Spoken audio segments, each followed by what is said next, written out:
എല്ലാവർക്കും BBR-PSCയുടെ പുതിയ ഒരു ക്ലാസ്സിലേക്ക് സ്വാഗതം.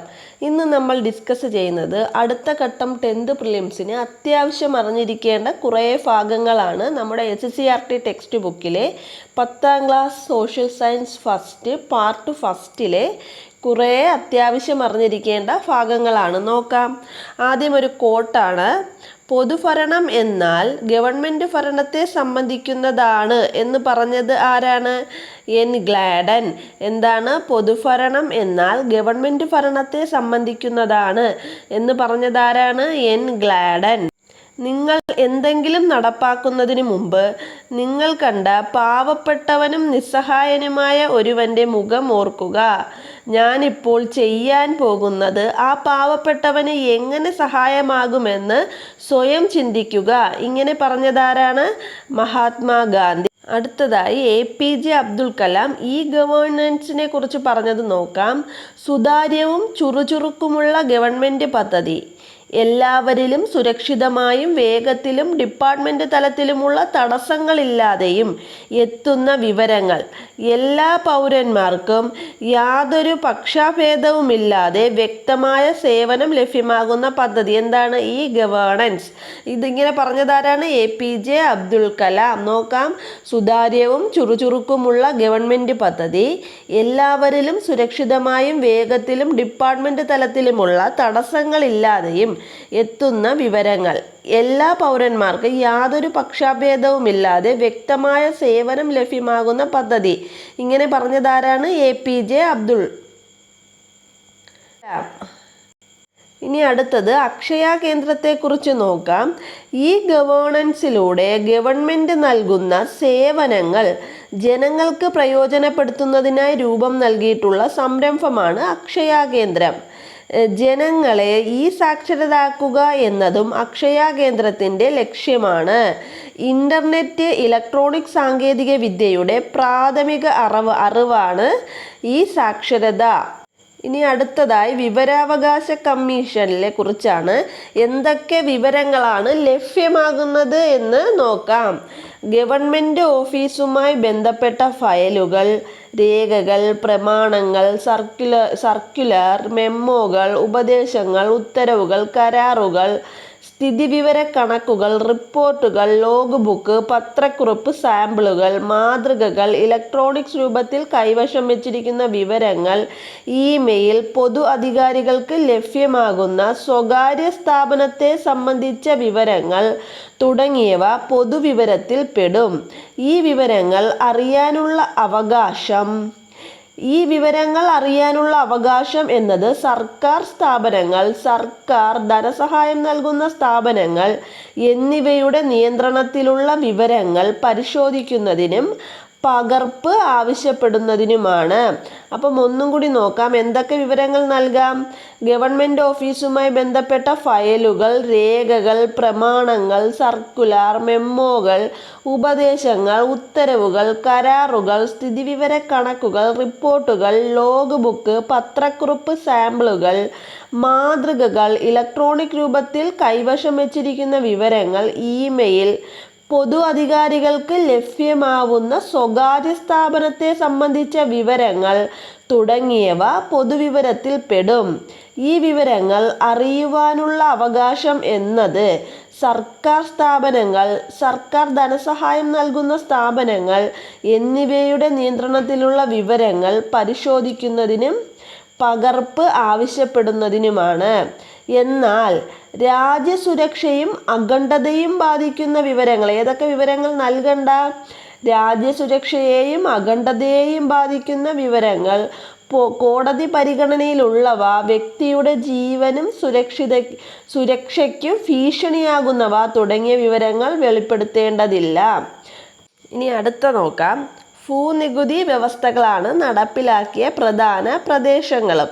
ശാശ്വത ഭൂനികുതി വ്യവസ്ഥ എവിടെയാണ് നടപ്പിലാക്കുന്നത്? ശാശ്വത ഭൂനികുതി വ്യവസ്ഥ ബംഗാൾ, ബീഹാർ, ഒറീസ. നമ്മൾ ശാശ്വത എന്ന് എഴുതുമ്പോൾ 3 അക്ഷരമല്ലേ ഉള്ളത്? അപ്പം 3 സ്റ്റേറ്റുകൾ ബംഗാൾ, ബീഹാർ, ഒറീസ പ്രദേശങ്ങളിലാണ് ശാശ്വത ഭൂനികുതി വ്യവസ്ഥ നടപ്പിലാക്കിയത്. അടുത്തത് റൈറ്റ് വാരി വ്യവസ്ഥ എവിടെ നടപ്പിലാക്കി? ദക്ഷിണേന്ത്യൻ പ്രദേശങ്ങളിൽ നടപ്പിലാക്കി. മഹൽവാരി വ്യവസ്ഥ എവിടെ നടപ്പിലാക്കി? വടക്കു പടിഞ്ഞാറൻ ഇന്ത്യയിൽ. ഇനി വിളകളും പ്രധാനമായി കണ്ടുവരുന്ന പ്രദേശങ്ങളുമാണ് നോക്കാം. നീലം എവിടെയാണ്? ബംഗാളിലും ബീഹാറിലും. പരുത്തിയോ? മഹാരാഷ്ട്ര, പഞ്ചാബ്. കരിമ്പ് ഉത്തർപ്രദേശ്. തേയില ആസാം, കേരള. ചണം ബംഗാൾ. ഗോതമ്പ് പഞ്ചാബ്. അടുത്തത് സാന്താൾ കലാപത്തിൽ നേതൃത്വം നൽകിയ സിദ്ധുവിനെയും കാനുവിനെയും ആദരിച്ചുകൊണ്ട് ഇന്ത്യ ഗവൺമെൻറ് പുറത്തിറക്കിയ സ്റ്റാമ്പാണ് കൊടുത്തിരിക്കുന്നത്. അതിൻ്റെ അകത്തൊരു ഇയർ ഉണ്ട്, 2002. അപ്പോൾ ഇത് 2002 ഈ സ്റ്റാമ്പ് പുറത്തിറങ്ങിയത്. അടുത്തത് നോക്കാം. ഇന്ത്യയുടെ വാണിജ്യ ചരിത്രത്തിൽ ഇതുപോലൊരു ദുരിതം കാണാനില്ല. പരുത്തി നെയ്ത്തുകാരുടെ എല്ലുകൾ ഇന്ത്യൻ സമതലങ്ങളെ വെളുപ്പിക്കുന്നു. ഇങ്ങനെ പറഞ്ഞത് ആരാണ്? വില്യം ബെൻഡിക് പ്രഭു. ഇനി അടുത്തതായി ഓരോ ഗ്രാമീണ വ്യവസായങ്ങളും അത് തകരാനിടയായ കാരണങ്ങളുമാണ്. മൺപാത്ര നിർമ്മാണം എന്താണ് കാരണം? അലൂമിനിയം പാത്രങ്ങളുടെ ഇറക്കുമതി. തുകൽപ്പണി എന്താണ് കാരണം തകരാൻ? അസംസ്കൃത വസ്തുവായ തുകലിൻ്റെ യൂറോപ്പിലേക്കുള്ള കയറ്റുമതി. മരപ്പണി തകർച്ചയുടെ കാരണം ലോഹനിർമ്മിത യന്ത്രങ്ങളുടെ ഉപയോഗം. ഇനി അടുത്തതായി ബ്രിട്ടീഷ് ആധിപത്യ കാലത്തെ തൊഴിലാളി ജീവിതം നോക്കാം. വയറു നിറയെ ആഹാരമില്ലാതെ, വെളിച്ചമോ ശുദ്ധവായുവോ വെള്ളമോ ഇല്ലാതെ ചെറ്റപ്പുരകളിൽ മൃഗതുല്യരായി നരകിക്കുന്ന ഇന്ത്യൻ വ്യവസായ തൊഴിലാളികൾ വ്യവസായിക മുതലാളിത്തത്തിൻ്റെ ലോകത്തിലെ ഏറ്റവും അധികം ചൂഷണം ചെയ്യപ്പെടുന്ന ഒരാളാണ് എന്ന് പറഞ്ഞത് ആരാണ്? ജെർഗൻ കുസ്യാസ്കി. ജർമ്മൻകാരനാണ്. ജർമ്മൻ സാമ്പത്തിക ചരിത്രകാരനാണ്. ജർമ്മൻ സാമ്പത്തിക ചരിത്രകാരൻ്റെ പേരെന്തുവാണ്? ജെർഗൻ കുസ്യാസ്കി. ഇനി അടുത്തത് 1857 കലാപ സ്ഥലങ്ങളും നേതാക്കന്മാരുമാണ് നോക്കാം. ഡൽഹിയിൽ ആരാണ്? ബഹദൂർ ഷാ രണ്ടാമൻ. ഝാൻസി റാണി ലക്ഷ്മിഭായി.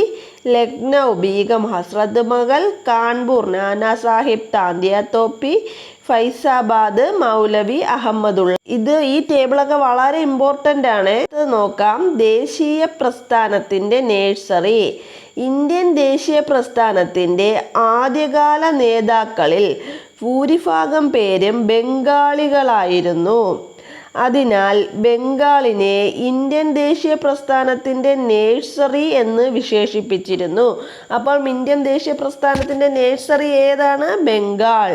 തുടർന്ന് ഇന്ത്യൻ ദേശീയ പ്രസ്ഥാനത്തെ ദുർബലപ്പെടുത്താനായി 1905 കഴ്സൺ പ്രഭു ബംഗാളിനെ വിഭജിച്ചു. വിഭജിച്ചത് ആരാണ്? കഴ്സൺ പ്രഭു എന്നാണ് 1905. ഒരു ടേബിൾ നോക്കാം. കപ്പലോട്ടിയ തമിഴൻ. തമിഴ്നാട്ടിലെ സ്വദേശി പ്രക്ഷോഭത്തിന് നേതൃത്വം കൊടുത്ത വി.ഒ. ചിദംബരപിള്ള തൂത്തുക്കുടി ആസ്ഥാനമാക്കി 1906 സ്വദേശി സ്റ്റീം നാവിഗേഷൻ കമ്പനി ആരംഭിച്ചു. സ്വദേശി സ്റ്റീം നാവിഗേഷൻ കമ്പനി എന്നാണ് 1906. ആരാ തുടങ്ങിയത്? വി.ഒ. ചിദംബരം പിള്ള. എവിടെയാണ്? തൂത്തുക്കുടി.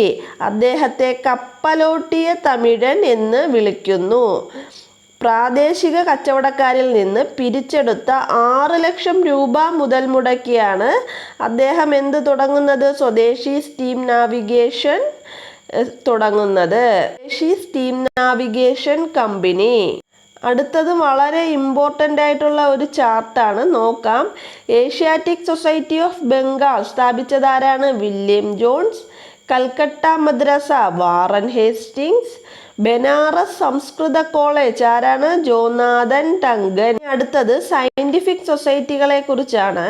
19-ാം നൂറ്റാണ്ടിൽ ശാസ്ത്രഗ്രന്ഥങ്ങൾ പരിഭാഷപ്പെടുത്താനും ശാസ്ത്രബോധം പ്രചരിപ്പിക്കാനും ചർച്ച ചെയ്യാനുമായി നിരവധി സയന്റിഫിക് സൊസൈറ്റികൾ ഇന്ത്യയിൽ സ്ഥാപിക്കപ്പെട്ടു. യൂറോപ്യൻ ശാസ്ത്രങ്ങൾ പരിഭാഷപ്പെടുത്തുന്നതിനുള്ള സൊസൈറ്റി കൽക്കട്ടയിലാണ് തുടങ്ങിയത് എന്ന് 1825 പൊതുവിവരങ്ങൾ തേടുന്നതിനു വേണ്ടിയുള്ള സൊസൈറ്റി, അതും കൽക്കട്ടയിലാണ്. 1838 എന്നാണ് 1838. ഇനി മഹേന്ദ്രലാൽ സർക്കാർ സ്ഥാപിച്ച ഇന്ത്യൻ അസോസിയേഷൻ. അപ്പോൾ ഇന്ത്യൻ അസോസിയേഷൻ ആരാണ് സ്ഥാപിക്കുന്നത്? മഹേന്ദ്രലാൽ സർക്കാർ എന്ന് 1876. അത് തിരിച്ചിടുമ്പോൾ കണ്ട 6, 7, 8 എന്നല്ല, അത് ഓർത്ത് വെച്ചിരുന്നാൽ മതി. 1876. ബനാറസ് സംവാദ് ക്ലബ്ബ് എവിടെയാണ്? ബനാറസ് സംവാദ് ക്ലബ്ബ് ബനാറസ് 1861. അടുത്തത് സർ സയ്യദ് അഹമ്മദ് ഖാൻ സ്ഥാപിച്ച Aligarh scientific society Aligarh 1864. Bihar scientific society Bihar 1868. ഇതും വളരെ പ്രധാനപ്പെട്ട ചാർട്ടാണ്. ഇത് വളരെ പ്രധാനപ്പെട്ട ചാർട്ടാണ്. നോക്കാം. ആര്യ സമാജം ആരാണ് സ്ഥാപിച്ചത്? ആര്യ സമാജം സ്വാമി ദയാനന്ദ സരസ്വതി. ആശയങ്ങൾ വിഗ്രഹാരാധന, ശൈശവ വിവാഹം എന്നിവയെ എതിർത്തു. രാമകൃഷ്ണ മിഷൻ ആരുടെയാണ്? സ്വാമി വിവേകാനന്ദൻ്റെ. ജാതി വ്യവസ്ഥ, അനാചാരങ്ങൾ എന്നിവയെ എതിർത്തു. സ്വാതന്ത്ര്യം, സമത്വം, സ്വതന്ത്ര ചിന്ത എന്നിവ പ്രോത്സാഹിപ്പിച്ചു. അടുത്തത് അലിഗഡ് പ്രസ്ഥാനം ആരുടെയാ? സർ സയ്യദ് അഹമ്മദ് ഖാൻ. അതൊക്കെ വളരെ ഇമ്പോർട്ടൻ്റ് ആണ്. ഇന്ത്യയിലെ മുസ്ലിങ്ങളുടെ സാമൂഹികവും വിദ്യാഭ്യാസവും പരമായ പുരോഗതിക്കായി വാദിച്ചു. അടുത്തത് നോക്കാം. പ്രാർത്ഥനാ സമാജം. അടുത്തത് ഏതാണ്? പ്രാർത്ഥനാ സമാജം ആരുടെയാണ്? ആത്മാറാം പാണ്ഡുരംഗ്. മിശ്ര ഭോജനം, മിശ്ര വിവാഹം, വിധവാ പുനർവിവാഹം, സ്ത്രീകളുടെയും പിന്നോക്ക വിഭാഗങ്ങളുടെയും പുരോഗതി എന്നിവയ്ക്കായി നിലകൊണ്ടു. അടുത്തത് നോക്കാം. ഏതാണ്? തിയോസഫിക്കൽ സൊസൈറ്റി എവിടെയാണ്? Annie Besant. തിയോസഫിക്കൽ സൊസൈറ്റി സ്ഥാപിച്ചത് ആനി ബെസന്റ്. ഹിന്ദുമതത്തിൻ്റെ പുനരുദ്ധാരണത്തിനായി നിലകൊണ്ടു. എന്താണ്? ഹിന്ദുമതത്തിൻ്റെ പുനരുദ്ധാരണത്തിനായി നിലകൊണ്ടു. ഹിതകാരണി സമാജമാരാണ്? വീരേശലിംഗം. എന്താണ്? വിധവാ പുനർവിവാഹത്തിനും സ്ത്രീകളുടെ വിദ്യാഭ്യാസത്തിനുമായി പ്രചാരണം നടത്തി. അടുത്തത് സത്യാശോധക് സമാജ് ആരുടെയാണ്? ജ്യോതിബ ഫുലെ. നോക്കാം. ദുരാചാരങ്ങളെയും പുരോഹിത മേധാവിത്വത്തെയും എതിർത്തു. പിന്നോക്ക വിഭാഗക്കാർക്കായി വിദ്യാലയങ്ങൾ ആരംഭിച്ചു. അടുത്തത് സ്വാഭിമാന പ്രസ്ഥാനം ആരുടെയാണ്? EV രാമസ്വാമി നായ്ക്കർ. ബ്രാഹ്മണ മേധാവിത്വത്തെയും ജാതി വ്യവസ്ഥയെയും എതിർത്തു. അടുത്തത് നോക്കാം. ശ്രീനാരായണ ധർമ്മ പരിപാലന യോഗം ആരുടെയാണ്? ശ്രീനാരായണ ഗുരു. എന്താണ്? ജാതി വ്യവസ്ഥയെയും ദുരാചാരങ്ങളെയും എതിർത്തു. പിന്നോക്ക വിഭാഗങ്ങളുടെ സാമൂഹികവും വിദ്യാഭ്യാസപരവുമായ പുരോഗതിക്ക് നിലകൊണ്ടു. അടുത്തത് വളരെ ഇമ്പോർട്ടൻ്റ് ആണ്. ഹിന്ദു സ്വദേശി മിത്രം പത്രങ്ങൾ അവരുടെ നേതാക്കൾ ആരൊക്കെയാണ്? ജി സുബ്രഹ്മണ്യ അയ്യർ. അമൃത ബസാർ പത്രിക ആരൊക്കെയാണ് നേതാക്കൾ? ശിശിർ കുമാർ ഘോഷും മോത്തിലാൽ ഘോഷും. ബോംബെ സമാചാർ ആരുടെയാണ്? ഫിർദോർജി മർസുബാൻ. കേസരി മറാത്ത ആരുടെ? ബാലഗംഗാധര തിലകൻ. ബംഗാളി ആരുടെയാണ്? Surendranath Banerjee. Voice of India Dadabhai Naoroji. Som Prakash Ishwarchandra Vidyasagar. New ഇന്ത്യയും കോമൺവെൽത്തും Mrs Annie Besant. Young India Harijan Mahatma Gandhi. Al Hilal ആരുടെയാ? മൗലാന അബ്ദുൽ കലാം ആസാദ്. നോക്കണം. അൽ ഹിലാലാണ് മൗലാന അബ്ദുൽ കലാം ആസാദ്. വന്ദേ മാതരം ലാലാ ലജ്പത് റായി. നേഷൻ ആരുടെയാണ്? ഗോപാലകൃഷ്ണ ഗോഖലെ. നോക്കാം. ശരിയായ വിദ്യാഭ്യാസം ലഭിക്കുകയാണെങ്കിൽ ഇന്ത്യൻ ജനത എല്ലാവരുടെയും ആദരവിന് പാത്രമാകും എന്ന് പറഞ്ഞത് രാജാറാം മോഹൻ റോയ്. പാവപ്പെട്ടവനും പണക്കാരനും വിദ്യാഭ്യാസം നേടിയാൽ തങ്ങൾക്കെതിരെയുള്ള കടന്നാക്രമണവും ക്രൂരതയും അടിച്ചമർത്തലും ഒറ്റക്കെട്ടായി നിന്ന് ചെറുക്കാൻ അവർക്ക് കഴിയും എന്ന് പറഞ്ഞതാരാണ്? കേശവചന്ദ്ര സെൻ. അടുത്തത്, വിദ്യാസമ്പന്നർ മാറ്റത്തിൻ്റെ വക്താക്കളാണ് എന്ന് പറഞ്ഞത് വീരേശലിംഗം. അടുത്ത ഒരു ടേബിൾ വരുന്നത് നയീം ദാലിയെ കുറിച്ചാണ്. നോക്കാം. ഉൽപാദനക്ഷമമായ ഏതെങ്കിലും തൊഴിലുമായി ബന്ധപ്പെടുത്തി വേണം വിദ്യാഭ്യാസം നൽകാൻ എന്ന് ഗാന്ധിജി നിർദ്ദേശിച്ചു. 8 മുതൽ 14 വയസ്സുവരെയുള്ള എത്രയാണ്? 8 മുതൽ 14 വയസ്സുവരെയുള്ള കുട്ടികൾക്ക് സൗജന്യവും നിർബന്ധിതവുമായ വിദ്യാഭ്യാസം നൽകണമെന്നും അത് മാതൃഭാഷയിലായിരിക്കണമെന്നും അദ്ദേഹം പറഞ്ഞു. ഗാന്ധിജി വിഭാവനം ചെയ്ത ഈ വിദ്യാഭ്യാസ പദ്ധതി നയീം ദാലി എന്ന് അറിയപ്പെടുന്നു. ഇന്ത്യൻ നാഷണൽ കോൺഗ്രസിൻ്റെ 1937 വാർധാ സമ്മേളനം ഈ പദ്ധതിയെക്കുറിച്ച് പഠിക്കാനായി ഡോക്ടർ സക്കീർ ഹുസൈൻ്റെ നേതൃത്വത്തിൽ ഒരു കമ്മിറ്റിയെ നിയമിച്ചു. അടുത്തത് നോക്കാം. ഇതും വളരെ വളരെ പ്രധാനപ്പെട്ട ഒരു ചാർട്ടാണ്. ഇതിൽ നിന്നൊക്കെ ഒരുപാട് ക്വസ്റ്റ്യൻ മുന്നേ ചോദിച്ചിട്ടുണ്ട്. നോക്കാം. ഘോര ഗീതാഞ്ജലി ആരുടെയാണ്? രവീന്ദ്രനാഥ ടാഗോർ. കൃതിയാണ് ഘോരയും ഗീതാഞ്ജലിയും. ആരാ എഴുത്തുകാരൻ? രവീന്ദ്രനാഥ ടാഗോർ. എഴുതിയ ഭാഷ ബംഗാളി. സേവാസദൻ, പ്രേമാശ്രമം, രംഗഭൂമി, ഗോദാൻ ഇതൊക്കെ ആരുടെയാണ്? പ്രേംചന്ദ്. ഏതു ഭാഷയിലാണ്? ഹിന്ദി. അടുത്തത് നോക്കാം. പാഞ്ചാലി ശപഥം, കിളിപ്പാട്ട്, കണ്ണൻപാട്ട്, കുയിൽപ്പാട്ട് ആരുടെയാണ്? പാഞ്ചാലി ശപഥം, കിളിപ്പാട്ട്, കണ്ണൻപാട്ട്, കുയിൽപ്പാട്ട് ആരാ രചിച്ചത്? സുബ്രഹ്മണ്യ ഭാരതി. ഏതു ഭാഷയിലാണ്? തമിഴ്. ഇനി അടുത്തത് ഹയാത്തി സാദി, ഹയാത്തി ജവീദ് ഇതാരുടെയാണ്? അൽതാഫ് ഹുസൈൻ ഹാലി. ഭാഷ ഉറുദു. അടുത്തത് നിബന്ധമാല. ഇതൊക്കെ ഒത്തിരി ചോദിച്ചിട്ടുണ്ട്. വിഷ്ണു കൃഷ്ണ ചിപ്ലുങ്കർ, മറാത്തി. അടുത്തത് എൻ്റെ ഗുരുനാഥൻ ബാപ്പുജി, ഇന്ത്യയുടെ കരച്ചിൽ ആരുടെയാണ്? വള്ളത്തോൾ നാരായണ മേനോൻ. ഭാഷ ഏതാണ്? മലയാളം. വരിക വരിക സഹചരെ എന്ന് തുടങ്ങുന്ന ഗാനം രചിച്ചത് ആരാണ്? അംശി നാരായണ പിള്ള രചിച്ച ഗാനമാണേത്? വരിക വരിക സഹചരെ എന്ന് തുടങ്ങുന്നത്.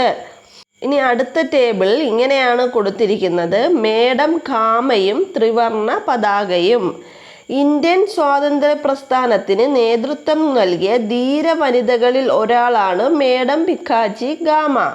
ഒരു അന്താരാഷ്ട്ര വേദിയിൽ ഇന്ത്യയുടെ ത്രിവർണ പതാക ആദ്യമായി ഉയർത്തിയത് അവരായിരുന്നു. എന്നാണ്? 1907 ജർമ്മനിയിലെ സ്റ്റട്ട്ഗർട്ടിൽ വെച്ച് നടന്ന 2ാം ഇൻ്റർനാഷണലിൻ്റെ സമ്മേളനത്തിലാണ് ത്രിവർണ പതാക ഉയർത്തിയത്. ഇത് വളരെ ഇമ്പോർട്ടൻ്റ് ആയിട്ടുള്ള ഒരു ചാർട്ടാണ്.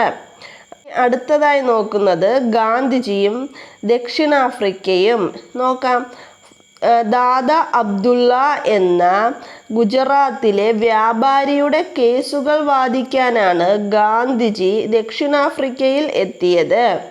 ദർബനിൽ പ്രിട്ടോറിയയിലേക്കുള്ള ട്രെയിൻ യാത്രയിൽ ഇന്ത്യക്കാരനായതുകൊണ്ട് വെള്ളക്കാർക്കൊപ്പം 1ാം ക്ലാസ്സിൽ യാത്ര ചെയ്യാൻ അവകാശമില്ല എന്ന് പറഞ്ഞുകൊണ്ട് അദ്ദേഹത്തെ ഇറക്കിവിട്ടു. ചുരുങ്ങിയ സമയം കൊണ്ട് തന്നെ ദക്ഷിണാഫ്രിക്കയിലെ ഇന്ത്യക്കാർ അനുഭവിക്കുന്ന വർണ്ണവിവേചനത്തിൻ്റെ തീവ്രത അദ്ദേഹം മനസ്സിലാക്കി. അവിടെ ഉണ്ടായിരുന്ന 21 വർഷക്കാലവും ദക്ഷിണാഫ്രിക്കയിലെ വെള്ളക്കാരല്ലാത്തവരുടെ പ്രശ്നങ്ങൾ പരിഹരിക്കുന്നതിനാണ് അദ്ദേഹം ശ്രമിച്ചത്. അടുത്ത ടേബിൾ നോക്കാം. അതും വളരെ പ്രധാനപ്പെട്ട ഒരു ടേബിളാണ്. ചമ്പാരനിലെ നീലം കർഷകരുടെ സമരം നടന്ന പ്രദേശം ബീഹാർ എന്ന് 1917. അഹമ്മദാബാദിലെ തുണിമിൽ സമരം ഗുജറാത്ത് ഏത് വർഷം നടന്നു? 1918. ഖേദയിലെ കർഷക സമരം ഗുജറാത്ത് ഏത് വർഷം നടന്നു? 1918. അടുത്തത് നോക്കാം. പ്ലേഗ് ബോണസിനെ കുറിച്ചാണ് നോക്കാം നമുക്ക്. 1917 അഹമ്മദാബാദിൽ പൊട്ടിപ്പുറപ്പെട്ട പ്ലേഗ് രോഗം അവിടുത്തെ ജനസംഖ്യയുടെ ഏതാണ്ട് 10% പേരെ കൊന്നൊടുക്കി. ഈ കാലയളവിൽ തൊഴിലാളികൾക്ക് അവരുടെ ശമ്പളത്തിൻ്റെ 80% വരെ ബോണസായി നൽകിയിരുന്നു. രോഗഭീതി മൂലം തൊഴിലാളികൾ തൊഴിലുപേക്ഷിച്ച് പോകാതിരിക്കാനായി ഏർപ്പെടുത്തിയ ഈ സംവിധാനം ഒന്നാം ലോകയുദ്ധം കൊണ്ടുണ്ടായ വിലക്കയറ്റത്തെ പ്രതിരോധിക്കാൻ തൊഴിലാളികൾക്ക് സഹായകമായി. രോഗഭീതി ഒഴിഞ്ഞതോടുകൂടി ഈ ആനുകൂല്യം നിർത്തലാക്കി. ഇത് തൊഴിലാളികളെ സമരത്തിന് പ്രേരിപ്പിച്ചു. അടുത്തത് നോക്കാം, ഗാന്ധിജി ചലച്ചിത്രത്തിൽ നോക്കാമേ. റിച്ചാർഡ് ആറ്റൻബറോ സംവിധാനം ചെയ്ത 8 ഓസ്കാർ അവാർഡുകൾ നേടിയ ഗാന്ധി എന്ന ചലച്ചിത്രം ഇന്ത്യയുടെ സ്വാതന്ത്ര്യ സമര ചരിത്രത്തിലെ ഗാന്ധിയൻ കാലഘട്ടത്തിൻ്റെ ദൃശ്യാവിഷ്കാരമാണ്. ശ്യാം ബെനഗലിൻ്റെ മേക്കിംഗ് ഓഫ് മഹാത്മാ ഗാന്ധിജിയുടെ ദക്ഷിണാഫ്രിക്കയിലെ ജീവിതാനുഭവങ്ങളാണ് ചിത്രീകരിക്കുന്നത്. ഇവ കൂടാതെ നിരവധി ചലച്ചിത്രങ്ങളും ഡോക്യുമെൻ്ററികളും ഗാന്ധിജിയുമായി ബന്ധപ്പെട്ടിട്ടുണ്ട്. ഒന്നും കൂടി നോക്കാം. റിച്ചാർഡ് ആറ്റൻബറോ സംവിധാനം ചെയ്തത്, ആരാണ് സംവിധാനം ചെയ്യുന്നത്? റിച്ചാർഡ് ആറ്റൻബറോ സംവിധാനം ചെയ്ത 8 ഓസ്കാർ അവാർഡ് നേടിയ ഗാന്ധി എന്ന ചലച്ചിത്രം ഇന്ത്യയുടെ സ്വാതന്ത്ര്യ സമര ചരിത്ര കാലഘട്ടത്തിലെ ഗാന്ധിയൻ കാലഘട്ടത്തിൻ്റെ ദൃശ്യാവിഷ്കാരമാണ്. ഏത് സിനിമ? ഗാന്ധി. എത്ര ഓസ്കാർ കിട്ടി? 8. ശ്യാം ബെനഗലിൻ്റെ മേക്കിംഗ് ഓഫ് മഹാത്മാ ഗാന്ധിജിയുടെ ദക്ഷിണാഫ്രിക്കയിലെ ജീവിതാനുഭവങ്ങൾ ആണ് ചിത്രീകരിക്കുന്നത് മേക്കിംഗ് ഓഫ് മഹാത്മയിൽ. ഇവ കൂടാതെ നിരവധി ചലച്ചിത്രങ്ങളും ഡോക്യുമെൻ്ററികളും ഗാന്ധിജിയുമായി ബന്ധപ്പെട്ടിട്ട്. അടുത്ത നോക്കാം, ജാലിയൻ വാലാബാഗ് കൂട്ടക്കൊല നോക്കാം. റൗലറ്റ് നിയമവിരുദ്ധ സമരങ്ങൾ പഞ്ചാബിൽ നേതൃത്വം നൽകിയ സെയ്ഫുദ്ദീൻ കിച്ചിലു, സത്യപാൽ എന്നിവരെ അറസ്റ്റ് ചെയ്തതിൽ പ്രതിഷേധിക്കാനായി 1919 ഏപ്രിൽ 13 ഡേറ്റ് നോക്കണം. 1919 ഏപ്രിൽ 13 ജനങ്ങൾ അമൃതസറിലെ ജാലിയൻ വാലാബാഗിൽ ഒത്തുകൂടി. അമൃതസർ പട്ടണത്തിൻ്റെ നിയന്ത്രണം ഈ സമയം പട്ടാളം ഏറ്റെടുത്തിരുന്നു. പട്ടാള മേധാവിയായ ജനറൽ ഡയർ തൻ്റെ ഉത്തരവ് ലംഘിച്ചു എന്ന് വ്യാഖ്യാനിച്ചുകൊണ്ട് യാതൊരു മുന്നറിയിപ്പുമില്ലാതെ 3 വശവും കെട്ടിടങ്ങളാൽ ചുറ്റപ്പെട്ട മൈതാനത്തിൻ്റെ പ്രവേശന കവാടത്തിൽ പട്ടാളക്കാരെ നിരത്തി നിരായുധരായ ജനങ്ങൾക്കു നേരെ വെടിവെക്കാൻ ഉത്തരവിട്ടു. അടുത്ത നോക്കാം, 10 മിനിറ്റ് നീണ്ടുനിന്ന വെടിവയ്പിൽ 379 പേർ മരിച്ചു എന്നായിരുന്നു ഔദ്യോഗിക കണക്കുകളെങ്കിലും മരണത്തിൻ്റെ സംഖ്യ അതിലും ഇരട്ടിയായിരുന്നു. അടുത്ത ഒരു ടേബിൾ വരുന്നത് ഖിലാഫത്ത് പ്രസ്ഥാനത്തെക്കുറിച്ചാണ്. നോക്കാം. 1-ാം ലോക മഹായുദ്ധത്തിനു ശേഷം തുർക്കിയിലെ ഭരണാധികാരിയും ലോക മുസ്ലിങ്ങളുടെ ആത്മീയ നേതാവുമായിരുന്ന ഖലീഫയുടെ അധികാരങ്ങൾ പരിമിതപ്പെടുത്താനുള്ള ബ്രിട്ടൻ്റെ ശ്രമങ്ങൾക്കെതിരെ ലോകത്തിൻ്റെ വിവിധ ഭാഗങ്ങളിൽ ഉയർന്നു വന്നതാണ് ഖിലാഫത്ത് പ്രസ്ഥാനം. അടുത്ത ചാർട്ട് നോക്കാം. ഗാന്ധിജി മുന്നോട്ട് വെച്ച ആവശ്യങ്ങൾ. ഇത് എന്തുമായി ബന്ധപ്പെട്ടതാണ്? ഉപ്പ് സത്യാഗ്രഹവുമായി. ഇനി അടുത്തത് നോക്കാം. ഗാന്ധിജി മുന്നോട്ട് വെച്ച ചില ആവശ്യങ്ങളാണ്. നോക്കാം എന്തൊക്കെയായിരുന്നു? ഉപ്പ് നികുതി എടുത്തു കളയുക, കൃഷിക്കാർക്ക് 50% നികുതി ഇളവ് നൽകുക. ഉപ്പ് നികുതി മൊത്തത്തിൽ എടുത്തു കളയണം, കൃഷിക്കാർക്ക് 50% നികുതി ഇളവ് നൽകുക, വസ്ത്രങ്ങൾക്ക് ഇറക്കുമതിക്ക് ചുമത്തിയിരുന്ന നികുതി വർദ്ധിപ്പിക്കുക, രാഷ്ട്രീയ തടവുകാരെ വിട്ടയക്കുക, സൈനിക ചെലവും ഉയർന്ന ഉദ്യോഗസ്ഥരുടെ ശമ്പളവും വെട്ടിക്കുറയ്ക്കുക, ഇന്ത്യക്കാരെ നിരീക്ഷിക്കുന്നതിനായി നിയോഗിച്ചിട്ടുള്ള രഹസ്യാന്വേഷണ വിഭാഗത്തെ പിരിച്ചുവിടുക, തീരദേശ കപ്പൽ ഗതാഗതം ആരംഭിക്കുക, സമ്പൂർണ്ണ മദ്യനിരോധനം നടപ്പിലാക്കുക. ഇനി അടുത്തത് ഗാന്ധിജിയുടെ വാചകമാണ്. നോക്കാം. 7 ലക്ഷം ഗ്രാമങ്ങളിലെ 10 പേർ വീതം ഉപ്പ് കുറുക്കാൻ തുടങ്ങുകയാണെങ്കിൽ ഈ സർക്കാരിന് എന്തു ചെയ്യുവാൻ കഴിയും? നിങ്ങൾക്ക് ഊഹിക്കാവുന്നതിലും ഏറ്റവും നീചനായ സ്വേച്ഛാധിപതി പോലും സമാധാനപരമായി നിയമം ലംഘിക്കുന്ന ജനതയെ പീരങ്കി കൊണ്ട് നേരിടാൻ ഊറ്റം കാണിക്കയില്ല. നിങ്ങൾ ഒരൽപ്പം സ്വയം മാറാൻ തയ്യാറായാൽ നമുക്ക് ഈ സർക്കാരിനെ കുറഞ്ഞ സമയം കൊണ്ട് ക്ഷീണിപ്പിക്കുവാൻ കഴിയുമെന്ന് ഞാൻ നിങ്ങൾക്ക് ഉറപ്പു നൽകുന്നു. ഇങ്ങനെ പറഞ്ഞതാരാണ്? ഗാന്ധിജി. ഇത് വട്ടമേശ സമ്മേളനങ്ങളെ കുറിച്ചാണ്. നോക്കാം. ഇന്ത്യയിൽ നടപ്പിൽ വരുത്തേണ്ട ഭരണ പരിഷ്കാരങ്ങളെക്കുറിച്ച് ചർച്ച ചെയ്യാനായി ബ്രിട്ടീഷ് ഗവൺമെൻറ് ലണ്ടനിലെ ജെയിംസ് പാലസിൽ 1930, 1931, 1932 എന്നീ വർഷങ്ങളിൽ 3 വട്ടമേശ സമ്മേളനങ്ങൾ വിളിച്ചു ചേർത്തു. രണ്ടാം വട്ടമേശ സമ്മേളനത്തിൽ ഇന്ത്യൻ നാഷണൽ കോൺഗ്രസിനെ പ്രതിനിധീകരിച്ച് ഗാന്ധിജി പങ്കെടുത്തു. ഏത് വട്ടമേശ സമ്മേളനത്തിലാണ് ഗാന്ധിജി പങ്കെടുത്തത്? ഇന്ത്യൻ നാഷണൽ കോൺഗ്രസിനെ പ്രതിനിധീകരിച്ച് രണ്ടാം വട്ടമേശ സമ്മേളനത്തിൽ. അടുത്തതും ഗാന്ധിജി പറഞ്ഞ വാചകങ്ങളാണ്. നോക്കാം. ഇതാ ഒരു കൊച്ചു മന്ത്രം നിങ്ങൾക്ക് തരുന്നു. നിങ്ങളുടെ ഓരോ ശ്വാസവും അതിന് ആവിഷ്കാരം നൽകണം. പ്രവർത്തിക്കുക അല്ലെങ്കിൽ മരിക്കുക. നാം ഒന്നുകിൽ പ്രവർത്തിക്കുക അല്ലെങ്കിൽ മരിക്കുക എന്ന് പറഞ്ഞത് ആരാണ്? ഗാന്ധിജി. എന്തുമായി ബന്ധപ്പെട്ടാണ്? ക്വിറ്റ് ഇന്ത്യ സമരവുമായി ബന്ധപ്പെട്ട്. നാം ഒന്നുകിൽ ഇന്ത്യയെ സ്വതന്ത്രമാക്കും അല്ലെങ്കിൽ ആ ശ്രമത്തിൽ മരിക്കും. നാം നമ്മുടെ അടിമത്തം തുടരുന്നത് കാണാൻ ജീവിച്ചിരിക്കുകയില്ല എന്ന് പറഞ്ഞത് ആരാണ്? ഗാന്ധിജി. അടുത്തത് നോക്കാം. പൊതുജന വികാരം അതിൻ്റെ പാരമ്യത്തിൽ എത്തി നിൽക്കുമ്പോൾ പിന്മാറ്റത്തിൻ്റെ കാഹളം പുറപ്പെടുവിക്കുന്നത് ഒരു ദേശീയ ദുരന്തത്തിൽ കുറഞ്ഞ് മറ്റൊന്നുമല്ല.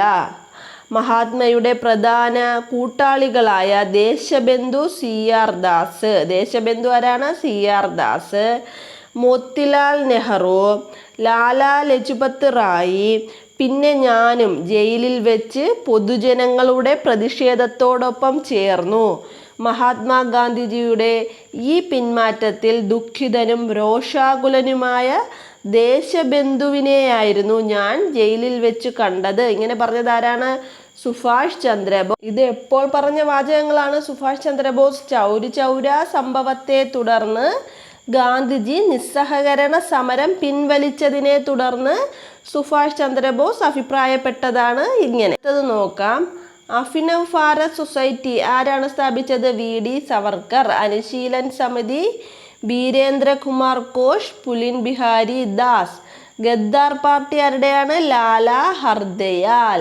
ഇന്ത്യൻ റിപ്പബ്ലിക്കൻ ആർമി സൂര്യ സെൻ. ചാർട്ടൊക്കെ വളരെ പ്രധാനപ്പെട്ടതാണ്. തീർച്ചയായിട്ടും പഠിച്ചിട്ടേ പോകാമൂ. അടുത്തതായി വാഞ്ചി അയ്യറിനെ കുറിച്ചാണ്. നോക്കാം. ഇന്ത്യൻ സ്വാതന്ത്ര്യ സമരത്തിലെ ദക്ഷിണേന്ത്യയിലെ ആദ്യ രക്തസാക്ഷിയാണ് വാഞ്ചി അയ്യർ. ജനകീയ പ്രക്ഷോഭങ്ങൾ നിഷ്ഠൂരമായി അടിച്ചമർത്തിയിരുന്ന തിരുനെൽവേലി ജില്ലാ കളക്ടറായിരുന്നു Robert William D'Escourt Ashe. 1911 July 17 തമിഴ്നാട്ടിലെ മനിയാച്ചി റെയിൽവേ സ്റ്റേഷനിൽ വെച്ച് വെടിവെച്ചു കൊന്നു. ആരെയാണ്? റോബർട്ട് വില്യം ഡെസ്കോട്ട് ആഷയെ. ബ്രിട്ടീഷുകാർക്ക് പിടികൊടുക്കാതെ ആ പ്ലാറ്റ്ഫോമിൽ തന്നെ അദ്ദേഹം ആത്മാഹൂതി ചെയ്തു. വാഞ്ചി അയ്യരുടെ പ്രവൃത്തിയെപ്പറ്റി മേഡം ഖാമ തൻ്റെ വന്ദേമാതരം പ്രസിദ്ധീകരണത്തിൽ ഇങ്ങനെ എഴുതി. അപ്പം മേഡം ഖാമയുടെ പ്രസിദ്ധീകരണം ഏതാണ്? വന്ദേമാതരം. എങ്ങനെ എഴുതി? വാഞ്ചി ഉതിർത്ത വെടിയുണ്ടകൾ നൂറ്റാണ്ടുകളായി അടിമത്തത്തിലായിരുന്ന ഒരു രാജ്യത്തെ ഗാഢനിദ്രയിൽ നിന്നും ഉണർത്തി. ഇങ്ങനെ പറഞ്ഞതാരാണ്? മേഡം ഖാമ. അടുത്തത് നോക്കാം. നമുക്ക് സമരങ്ങളും നടന്ന സ്ഥലങ്ങളുമാണ്. നോക്കാം. തേഫാഗ സമരം ബംഗാൾ, തെലുങ്കാന സമരം ആന്ധ്രാപ്രദേശ്, നാവിക കലാപം ബോംബെ. അതിർത്തി ഗാന്ധി. നിരാഷ്ട്രവാദത്തെയും ഇന്ത്യയുടെ വിഭജനത്തെയും ശക്തമായി എതിർത്തിരുന്ന നേതാവാണ് ഖാൻ അബ്ദുൾ ഗാഫർ ഖാൻ. ഏതാണ് നേതാവ്? ഖാൻ അബ്ദുൾ ഗാഫർ ഖാൻ. ഇന്ത്യയുടെ വടക്കു പടിഞ്ഞാറൻ അതിർത്തി പ്രദേശങ്ങളിൽ നിരവധി സമരങ്ങൾക്ക് നേതൃത്വം നൽകിയ അദ്ദേഹത്തെ ഇന്ത്യയുടെ വിഭജനം ദുഃഖിപ്പിച്ചു. ഹിന്ദു മുസ്ലിം ഐക്യത്തിന് വേണ്ടി നിലകൊണ്ട അദ്ദേഹം അതിർത്തി ഗാന്ധി എന്നറിയപ്പെടുന്നു. ഇന്ത്യ ഗവൺമെന്റിന്റെ പരമോന്നത ബഹുമതിയായ ഭാരതരത്നം നൽകി രാഷ്ട്രം അദ്ദേഹത്തെ ആദരിച്ചു. അടുത്തതൊരു ചാർട്ടാണ് സമരവും സ്വാതന്ത്ര്യവും. ആദ്യത്തേത് പ്രാദേശിക സമരങ്ങൾ. ഏതൊക്കെയായിരുന്നു? ചമ്പാരനിലെ നീലം കർഷകരുടെ സമരം, അഹമ്മദാബാദ് തുണിമിൽ സമരം, ഖേദ സമരം. ഇനി ദേശീയ സമരത്തിൽ, ഇതെല്ലാം ഗാന്ധിജി പങ്കെടുത്ത സമരങ്ങളാണ്. ദേശീയ സമരത്തിൽ ഏതൊക്കെയാണ്? നിസ്സഹകരണ സമരം, സിവിൽ നിയമലംഘനം, ക്വിറ്റ് ഇന്ത്യ സമരം. ആദ്യത്തെ ദേശീയ സമരം നിസ്സഹകരണ സമരം, അവസാനത്തത് ക്വിറ്റ് ഇന്ത്യ സമരം. സിവിൽ നിയമലംഘനവുമായി ബന്ധപ്പെട്ട് എന്തൊക്കെ നടത്തി? ഉപ്പു സത്യാഗ്രഹവും ധരാസന സമരവും. പിന്നെ വേറിട്ട വഴികൾ, വേറെ എന്തെങ്കിലുമൊക്കെ പങ്കെടുത്തു? സ്വരാജ് പാർട്ടി, സോഷ്യലിസ്റ്റ് പ്രസ്ഥാനം, വിപ്ലവ പ്രസ്ഥാനങ്ങൾ, തൊഴിലാളി കർഷക പ്രസ്ഥാനങ്ങൾ. അടുത്തത്, അപ്പോൾ നമ്മൾ ഇന്ന് എന്താണ് ഡിസ്കസ് ചെയ്തത്? സോഷ്യൽ സയൻസ് ടെസ്റ്റിലെ പ്രധാനപ്പെട്ട ചാർട്ടുകളും പ്രധാനപ്പെട്ട ആളുകൾ പറഞ്ഞ വാചകങ്ങളുമാണ് ഡിസ്കസ് ചെയ്തത്. ഇത് അടുത്ത പരീക്ഷയ്ക്ക് തീർച്ചയായും നിങ്ങൾക്ക് പ്രയോജനപ്പെടും. ഇന്നത്തെ ക്ലാസ് ഇത്രയേ ഉള്ളൂ. ടെലഗ്രാം ചാനലിൻ്റെ ലിങ്ക് ഡിസ്ക്രിപ്ഷൻ ബോക്സിൽ കൊടുത്തിരിക്കും. എല്ലാവരും കയറി ജോയിൻ ചെയ്യണം. ക്ലാസ് ഇഷ്ടപ്പെടുകയാണെങ്കിൽ എല്ലാവരും ചാനൽ സബ്സ്ക്രൈബ് ചെയ്യുകയും ഷെയർ ചെയ്യുകയും വേണം. Thank you.